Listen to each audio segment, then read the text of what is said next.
大家好，我是 Mike，这是我第二次来这个美丽的国家，感谢邀请我。It's been a great day so far, and we've seen a lot of beautiful presentations, and I hope you enjoy mine as well. So today I'm going to be talking about the mathematical modeling and commercial management of a global dry bulk shipping company. I work for Maritime. It's a ship owner and operator. So today I propose you to build a simple model of a shipping company and to see how we manage it. So I'll be happy if you get involved in that. So what does the modern shipping company look like? It's definitely not the same company as it used to be 20 years ago or 100 years ago. All the things change, and we have to change our approach to the business, to the shipping. So I personally recognize three main stages of the digitalization in shipping. The first one, we had no computer, no devices. The second one, we received these large, ugly computers that couldn't do much job for us, but it was a stage definitely for us. And the third stage, where we are now, is a smartphone, which is much more powerful than the computer that we had, and it's always with us, always in the pocket. Yeah, and this is me, by the way. So I started my career quite early. So I propose to build a simple model of shipping company, and this shipping company will have a quite diversified forward portfolio. So we start, so first of all, we'll look at the 2-year forward commitments of the company. Let's say we have one own ship, one period ship, we have a couple of seaways, it's a contract of affreightment, it's a cargo contract, and a couple of forward cargoes in our portfolio to start with. So what we need to do, we need to start with the calculating of exposure to the shipping market. First, own vessel.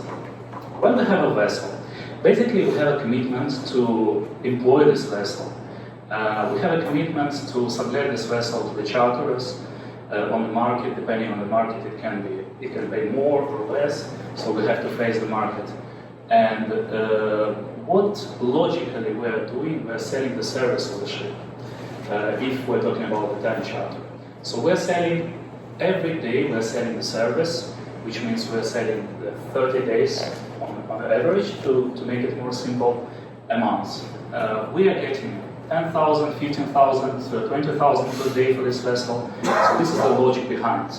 So the first line, we put own vessels, 30 days per month, up to the end of the period. We can see that.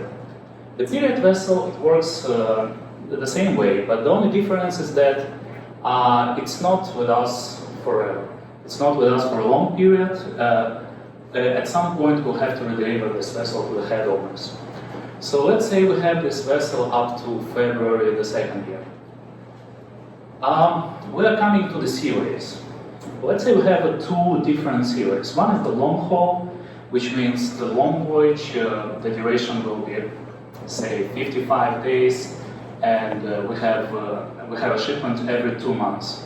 So the exposure in this case, it works in an opposite way.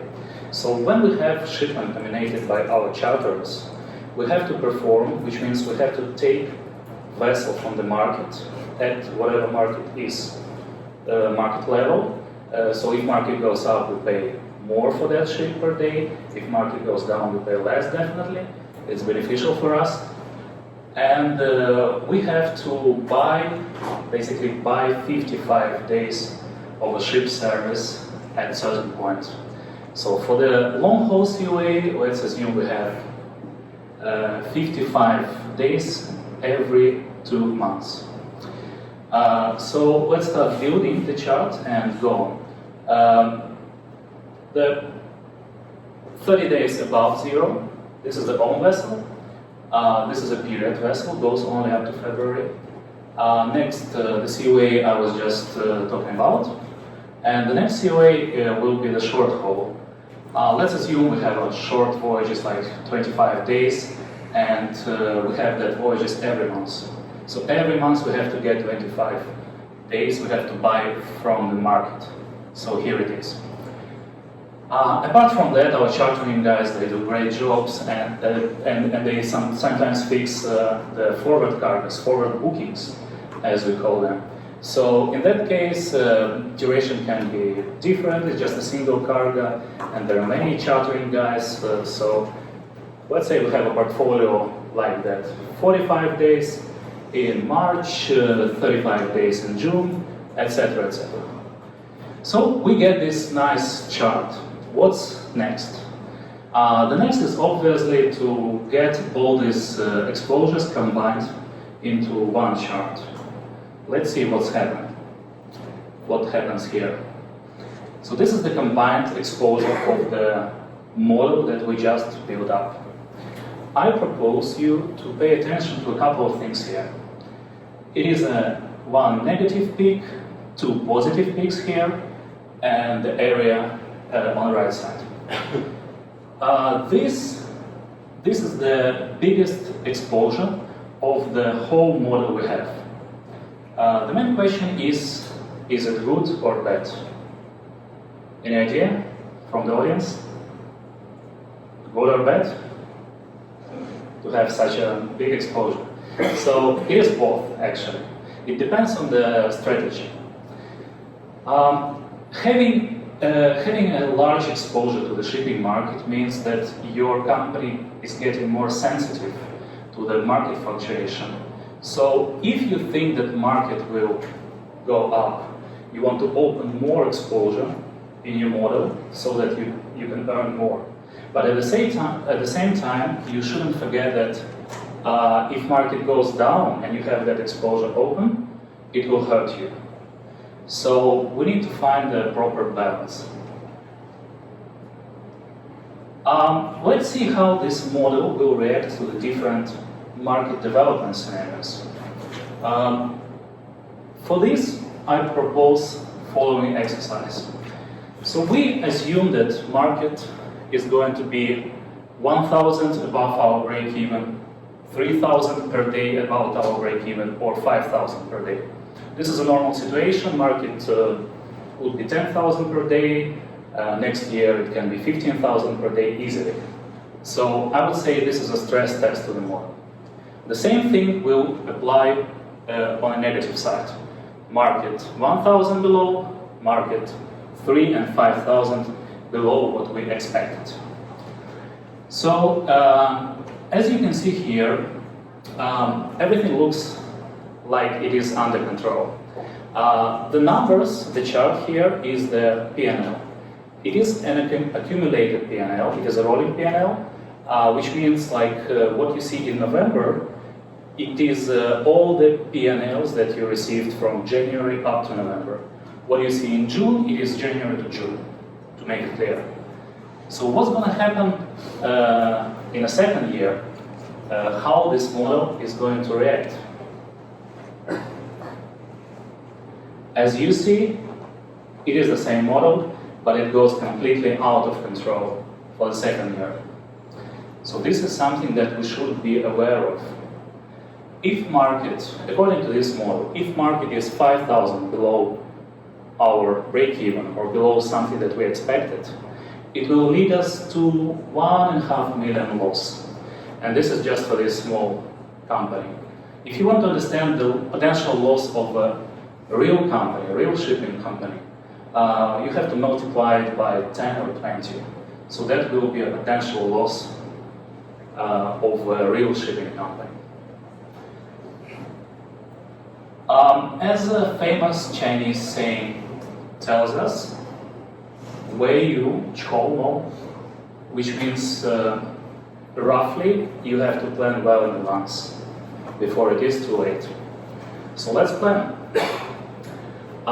In order to plan and to manage it, we are coming to the hedging. So basically hedging is the way to reduce risks and the way to manage risks. Why am I showing this picture? It's not the pills, it's not about the pills, it's about the reflection. I'm talking about the derivatives market. Derivatives market is basically a reflection of a physical market, of a real market. So we also call it a paper market. So what we have all the same instruments as we have like ships and cargoes, but we don't have any real transportation behind that. It's just the papers, it looks from outside like a gamble, like stocks trading without the underlying commodity. This is a derivatives market. Let's see how we can hedge our exposure with derivatives. Let's say we have a ship. We need to balance that ship with one of the derivatives. What derivative is it going to be? It's going to be a swap. It's a very simple, the most simple and straightforward derivative. If you are from the shipping market, you can know this as a FFA, a forward freight agreement. So basically, it's a swap. But if you have a cargo, what instrument are you going to use for the cargo? Any idea from the audience? Randomly, it's going to be a swap. Yes. But this swap is different. The first one is a short swap, and this is a long swap, so basically it's like selling and buying something. So this swap is a reflection of that swap. It works in an opposite way. That's why we can hedge cargoes with that one.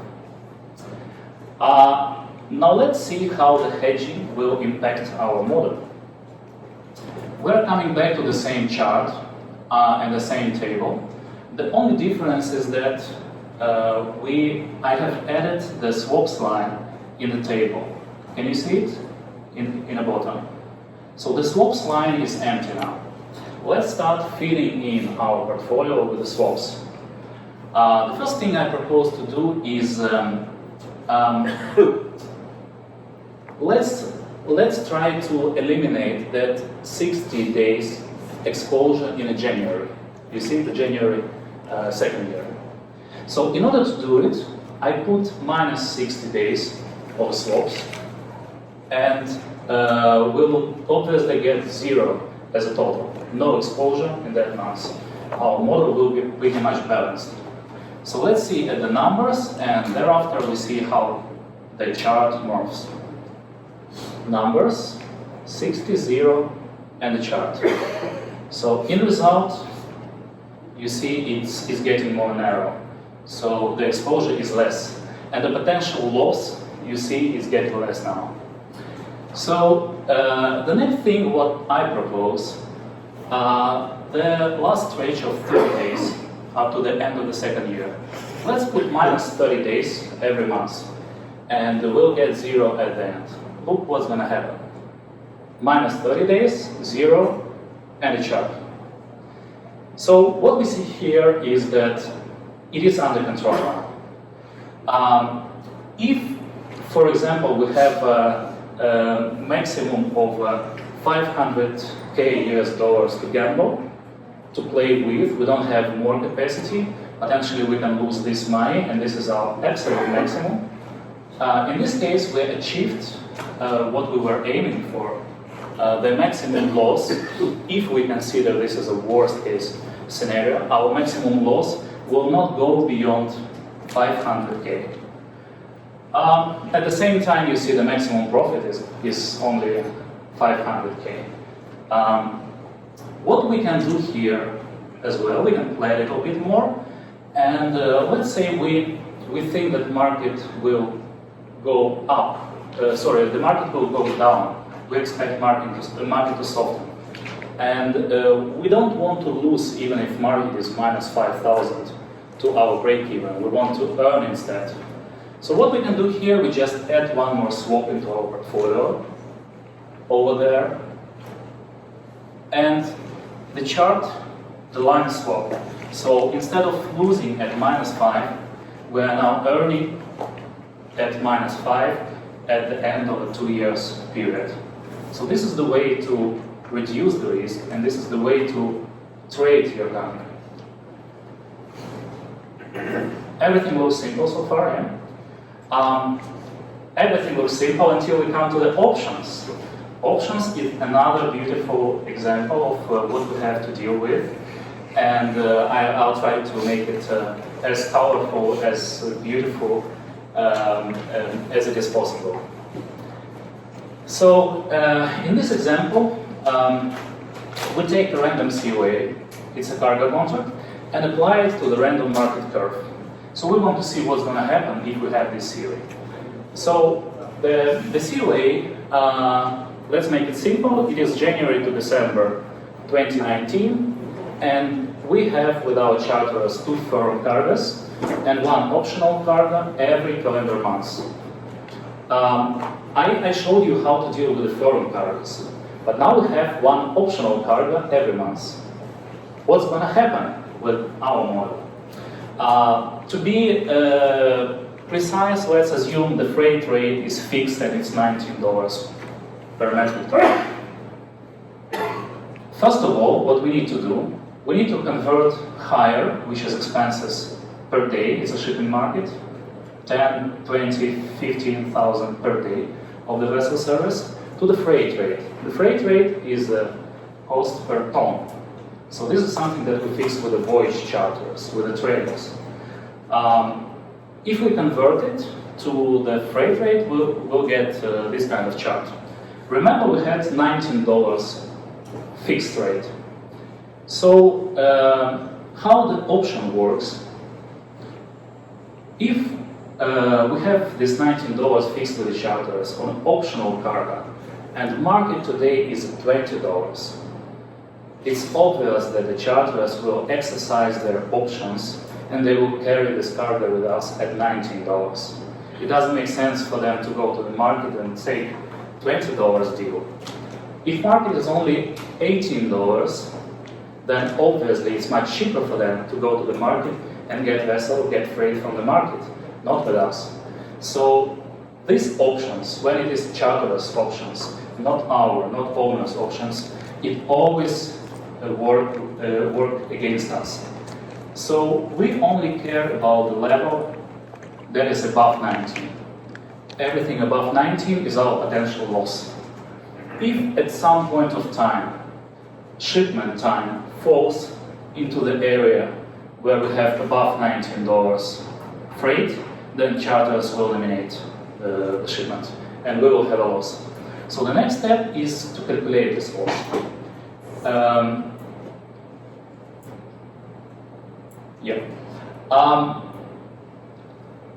So let's move that part of the freight chart here and do another exercise. The big problem with the freight options is that apart from the higher exposure to the shipping market, we also have a huge exposure to the fuel market. Because in the freight rate itself, it can be 50, 60, 70% sometimes of the voyage expenses related to the fuel expenses, to the bunkers.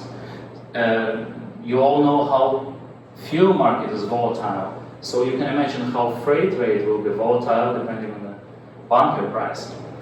So if we take bunkers and increase by 100, 200, 300 to see what's going to happen, we'll see this kind of chart. So the lines here are between 350 per metric ton of fuel up to $600 per metric ton of fuel. So as you can see, at $600 we have always losses through the year. So we need to consider this. To be honest, this chart is not enough because now we have one more parameter, and this is a 2D. We definitely need to go to the 3D now. So let's do it.